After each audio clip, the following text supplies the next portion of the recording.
여러분 안녕하십니까? 안녕하세요. 예. 4월 10일만 하더라도 그 산이 그 잎이 별로 나오지 않았고 그 벚꽃이 몽우리만 져 있었습니다. 그런데 4월 11일 날씨가 아주 너무 더웠고 4월 12일 아주 여름 날씨, 초여름 날씨 같은 날씨였습니다.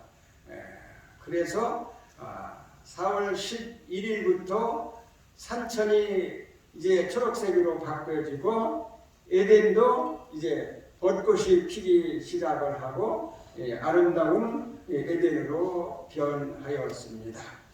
정말 하나님의 솜씨를 여러분들이 만끽한 4월이었습니다. 그런데 그 4월이 이제 홀로 가버리고 오늘부터 5월이 되었습니다. 5월 초하루 이제 5월 한 달 여러분들이 하나님께서 어떠한 솜씨로 우리들에게 어떠한 광경을 보여줄는지 여러분들이 기대하시면서 이 4월, 5월 한 달을 하나님과 동행하면서 하나님께 영광 돌리고 사시는 저와 여러분이 되기를 간절히 바랍니다. 아멘.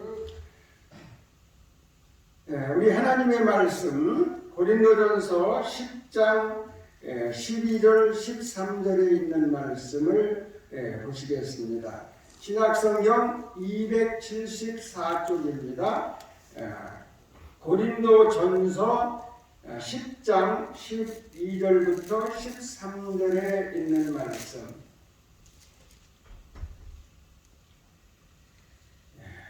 제가 읽겠습니다. 그런즉 선줄로 생각하는 자는 넘어질까 조심하라. 사람이 감당할 시험 밖에는 너희에게 당할 것이 없나니 오직 하나님은 믿으사 너희가 감당치 못할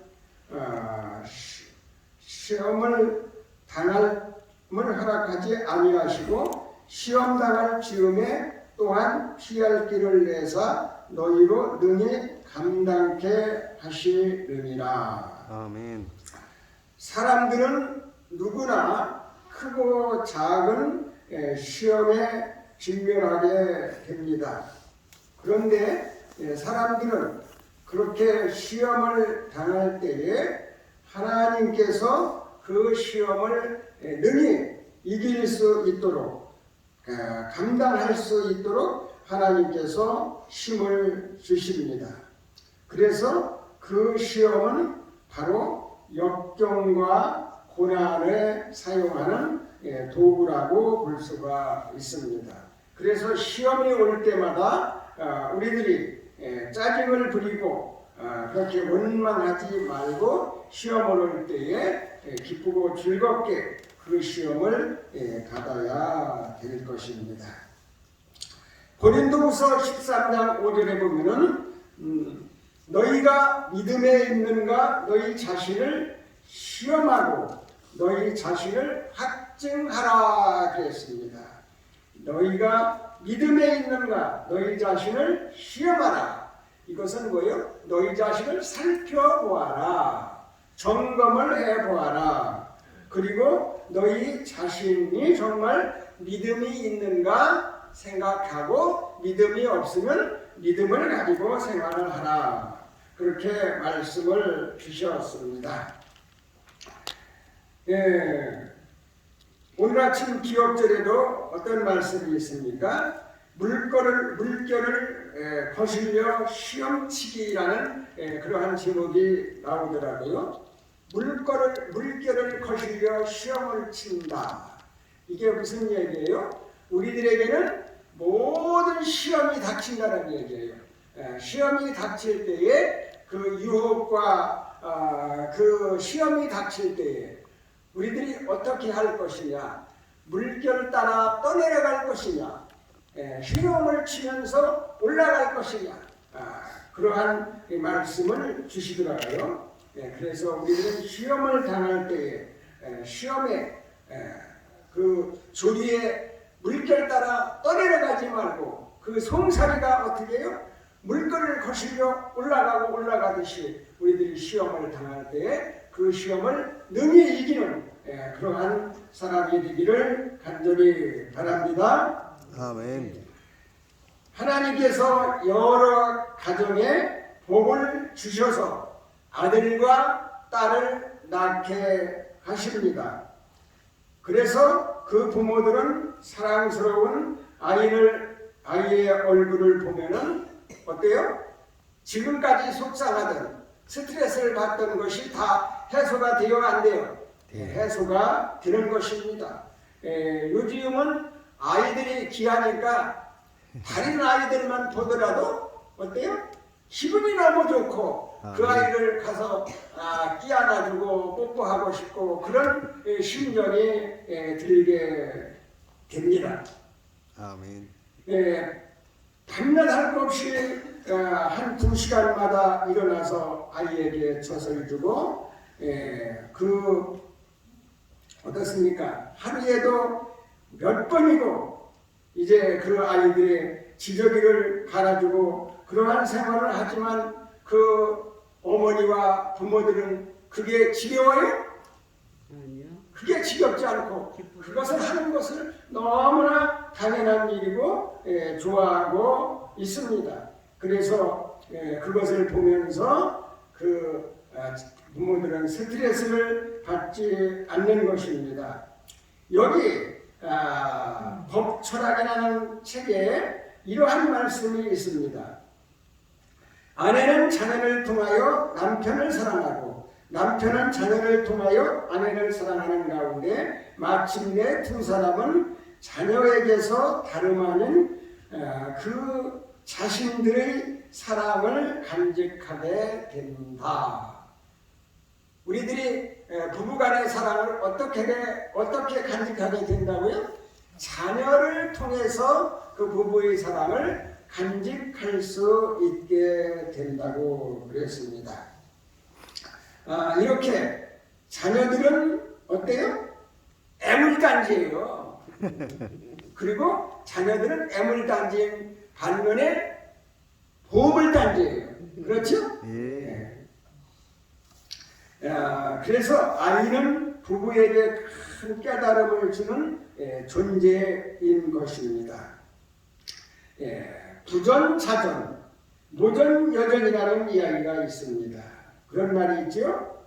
아들은 누구를 닮아요? 아버지를 닮고, 딸은 누구를 닮아요? 엄마를 닮는다. 그런 얘기가 있는데 성경에도 아버지를 닮은 그 아들, 아버지 두 부자 이야기가 나오고 있습니다. 그게 누굴까요? 우리 하나님의 말씀 창세기 22장 1절로 2절에 있는 말씀을 보시겠습니다. 구약 성경 27쪽 창세기 22장 1절로 2절에 있는 말씀입니다. 27쪽 2일 후에 하나님이 아브라함을 시험하시려고 그를 부르시되 아브라함아 하시니 그가 가로되 내가 여기 있나이다. 여호와께서 가라사대 네 아들 네 사랑하는 독자 이삭을 데리고 모리아 땅으로 가서 내가 네게 지시하는 한 산에 거기서 그를 번제로 드리라. 하나님은 사랑의 하나님이시고 자비의 하나님이신데 너무 가혹하잖아요. 2일 후에라는 이 얘기가 무슨 얘기냐면 하나님의 말씀대로 아브라함이 이삭을 얻게 되었어요. 그리고 8일 만에 할례를 행하고 이제 그 형 이스마엘과 그 좋지 않은 관계가 있었지만 그런대로 한 20살까지 20살이 거의 다 되도록 잘 자라게 되었습니다. 그런데 2절에 보니까 여호와께서 가라사대 네 사랑하는 아들 독자 이삭을 데리고 모리아 땅으로 가서 내가 네게 지시한 한 산 거기서 번제로 드리라. 어떻게 하나님께서 사랑스러운 정말 천진만고 끝에 얻은 그 아들을 죽이라고 명령을 하시는 것입니까? 어떻게 아브라함은 사랑스러운 눈에 넣어도 아프지 않은 그 아들을 향해서 칼을 들고 그 아브라함의 몸을 칠 수가 있겠습니까? 하나님은 정말 너무하는 것 같지 않아요? 그런데 하나님께서 이 아브라함에게 이러한 명령을 하실 때 또 아브라함은 어떻게 하였는가 거기에서 우리들이 배울 점이 있는 것입니다. 얼마 전까지만 해도 하나님께서 아브라함에게 내 몸에서 날 자가 바로 있을 것이고 바로 그가 모든 대를 이룰 것이다. 그렇게 말씀을 하셨습니다. 창세기 15장 3절로 5절에 그런 말씀이 있습니다. 171쪽에 17쪽에 그런 말씀이 있습니다. 아브라함이 또 가로되 주께서 내게 씨를 아니 주셨으니 내 집에서 기르울 자가 나의 후사가 될지니라. 하나님 나에게 씨를 달라고 했어도 나에게 씨 주시지 않았습니까? 그러니까 내 집에서 기르는 그 자, 바로 그 사람이 바로 후사가 될 것입니다. 그러니까 여호와께서 그에게 임하여 가라사대 그 사람은 너희 씨가 아니다. 네 몸에서 날 자가 네 후사가 되리라 하시고 누가? 자기의 종이 아니고 자기 몸에서 그 아들을 낳아가지고 그가 후사가 된다고 말씀을 했어요. 그리고 5절에 그를 이끌고 밖으로 나아가 가라사대 하늘을 우러러 셀 수 없는 그 별을 보이면서 뭐라고 했어요? 네 자손이 이 별과 같이 많을 것이다. 그와 같이 말씀을 하셨어요. 그런데 하나님께서 22장에 뭐라고 그랬어요? 아브라함을 시험하시는 것입니다. 어떻게? 네 사랑하는 독자 이삭을 번제로 드리라. 불에 태워서 제사를 지내라. 정말 이 역설적인 명령을 지금 하시는 것입니다. 이 역설적이다. 이 얘기는 무슨 얘기냐면 진리에 모순된 명령을 하시는 것이에요. 안 될 얘기를 하나님께서 하시는 것입니다.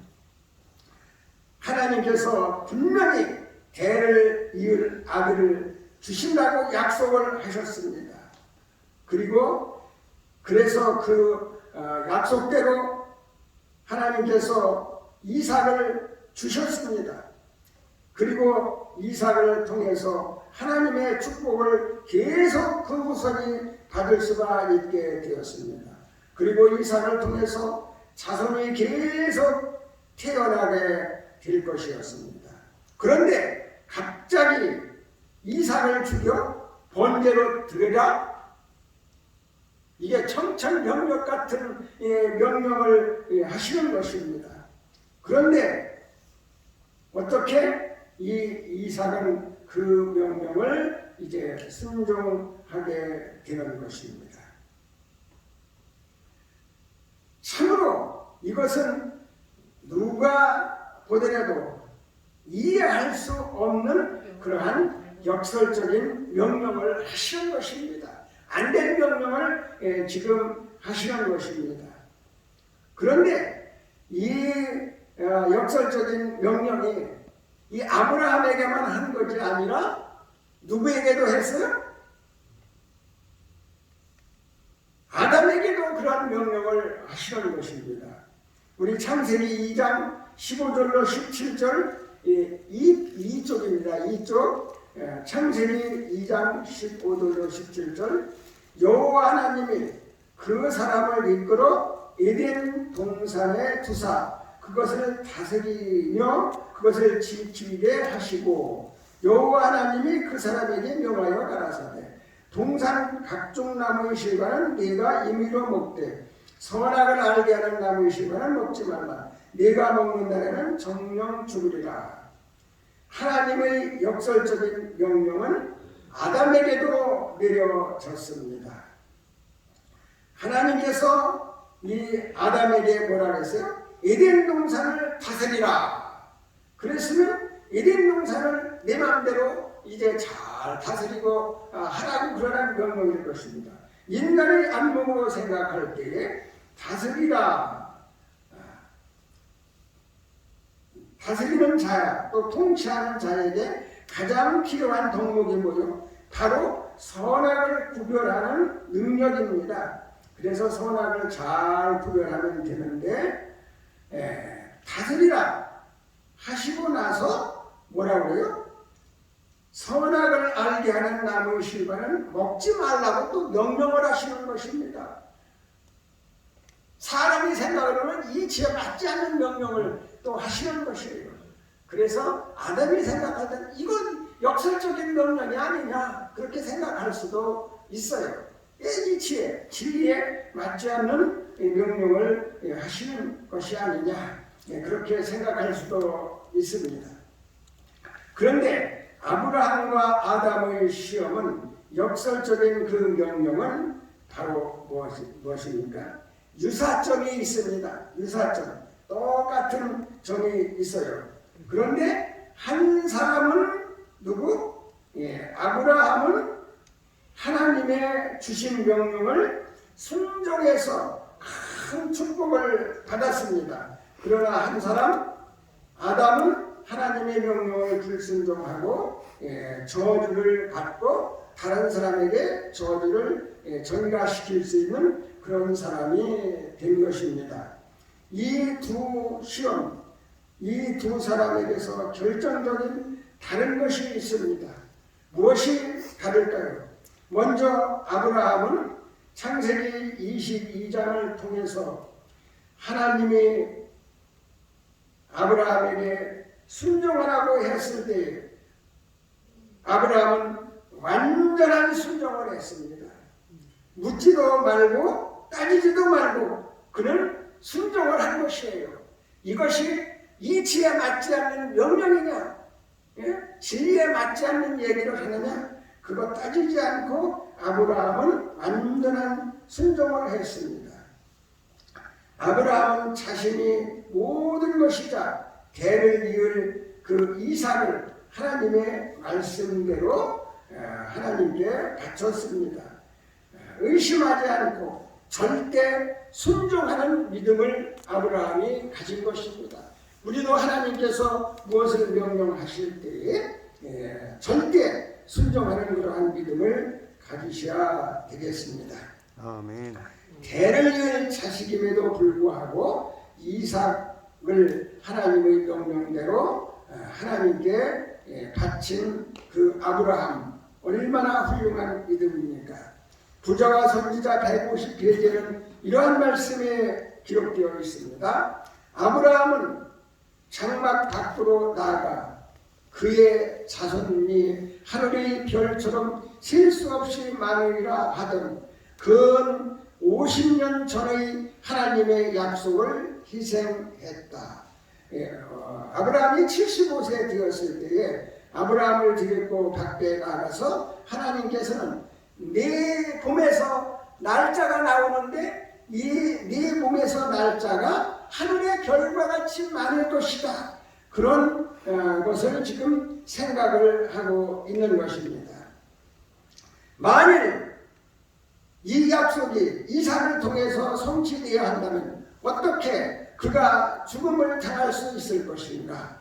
아브라함은 자신이 기만을 당한 것이라고 믿도록 유혹을 받았다. 이게 아니잖냐? 이게 하나님의 음성이 아니잖냐? 내가 잘못된 게 아니냐 하는 그러한 유혹을 받게 되었습니다. 그때 자기 마음대로 하지 않고 아브라함은 어떻게 했어요? 하나님께 기도를 드렸습니다. 이게 무슨 말씀입니까? 그 아들이 대를 이룬다고 하더니 아들을 태워 죽이라니 이게 말이 됩니까? 하나님의 뜻이 무엇입니까? 하고 기도를 드렸어요. 그때 하나님께서 어떻게 했어요? 이것이 하나님의 뜻이다. 또는 하나님의 명령을 순종하는 것이 마땅하다. 그때에 아브라함은 그 명령을 순종하기로 하고 자기 아들 이삭을 번제로 드린 것입니다. 아브라함은 모든 것을 하나님 앞에 바친 것입니다.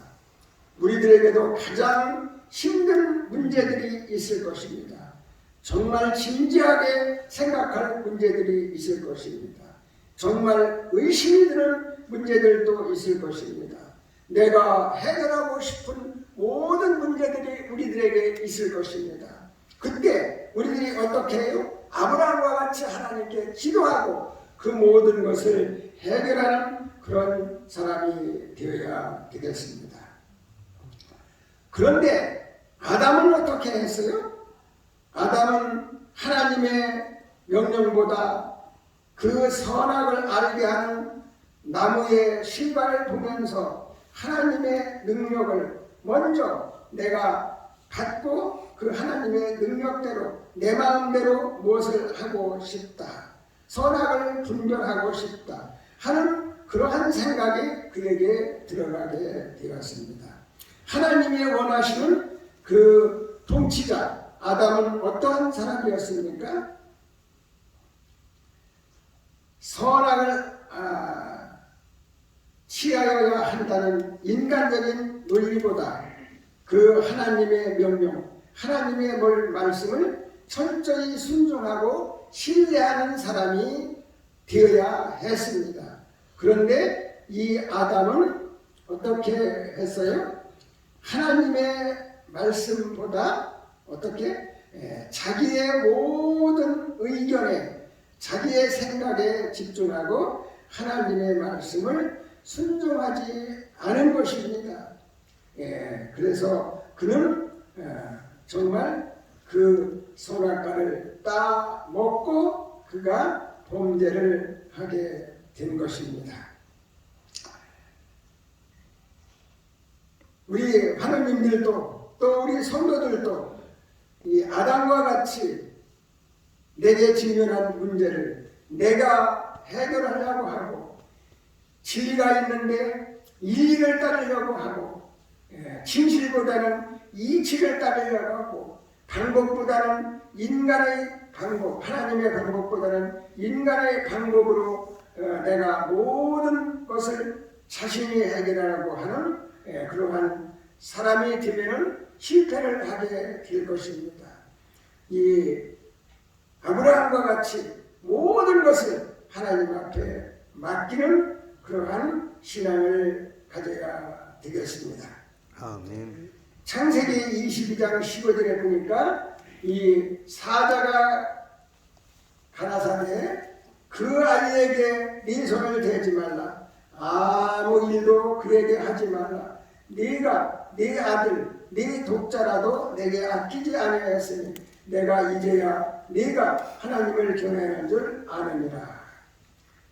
이렇게 믿음으로 이 아브라함이 하나님의 말씀을 순종할 때에 하나님께서 그 독자 이삭, 정말 눈에 놔도 아프지 않은 이삭을 번제로 드리도록 하셨습니까? 그렇게 하지 않았어요. 하나님께서는 믿음이 투철한 믿음의 사람 이 아브라함의 그 모든 믿음을 보시고 이제 알았다. 칼을 들고 그 이삭의 목을 치려고 하는 그 심정이 어떻겠습니까? 그때 하나님께서 손을 잡으시고 알았다, 됐다, 이만하면 된다. 그리고 그 손을 잡으시고 이제 이만하면 됐으니까 너 그만하라. 그래서 뒤에 수풀에 걸린 양을 보게 하고 그 양을 대신 갖다가 하나님께 제사로 드린 그러한 축복을 받게 된 것입니다. 하나님께 이삭을 드리면 하나님께서 이삭을 번제로 드리고 나면 하나님께서 그 뒷감당을 다 책임져 주실 것이다 하는 믿음이 누구에게 있었어요? 아브라함에게 있었던 것이에요. 우리들도 이 신앙생활할 때에 유업을 많이 받을 때에 그러한 믿음을 우리들이 가져야 될 것입니다. 그래서 내 생각대로 하지 말고 하나님의 생각대로 모든 것을 하여야 되겠습니다. 나는 어떠한 신앙의 소유자입니까? 우리는 아브라함 같은 신앙의 소유자입니까? 아니면 아담 같은 신앙의 소유자입니까? 우리가 어떤 문제에 직면하였을 때 모든 결정권을 하나님께 드립니까? 아니면 내 자신이 결정을 내립니까? 인간적인 모든 생각을 내려놓고 하나님께 모든 것을 맡기는 우리 그리스도인이 되기를 바랍니다. 하나님의 말씀을 아브라함이 순종하는 믿음을 가지고 하나님께 가장 좋은 방법으로 가장 좋은 순종을 해서 가장 좋은 것을 받았던 것과 같이 우리들도 하나님의 말씀을 순종하는 믿음을 가지고 우리 앞에 있는 모든 시험을 감당하시고 우리들에게 주시는 모든 좋은 것을 받아 축복받으시기를 바라면서 하나님의 말씀을 마치겠습니다. 아멘. 하늘에 계신 하나님 아버지, 이렇게 새 주일 첫 시간을 주시고 또 5월 달 첫날을 주셔서 감사를 드립니다. 오늘 아침에 아브라함의 믿음과 아담의 믿음, 그 시험을 통과한 것에 대해서 말씀을 드렸습니다. 인생살이에는 시험들이 있습니다. 그러나 그 시험을 얼마나 지혜롭게 저희들이 통과하는 것은 저희의 믿음에 달려 있습니다. 오늘 저희들이 아브라함의 믿음을 갖도록 도와주시고 어떠한 유혹이 닥친다 할지라도 또 이치에 맞지 않는 그 명령이 저희들에게 내려진다 할지라도 하나님의 말씀을 믿고 하나님의 뜻을 믿고 저희들이 하나님의 말씀을 순종해서 절대적인 믿음을 소유하는 그러한 모든 성도들이 되고 또 환우들이 되어서 믿음으로 투정사업에 승리하도록 도와주시옵소서. 예수님의 이름으로 기도드리옵나이다. 아멘. 아멘.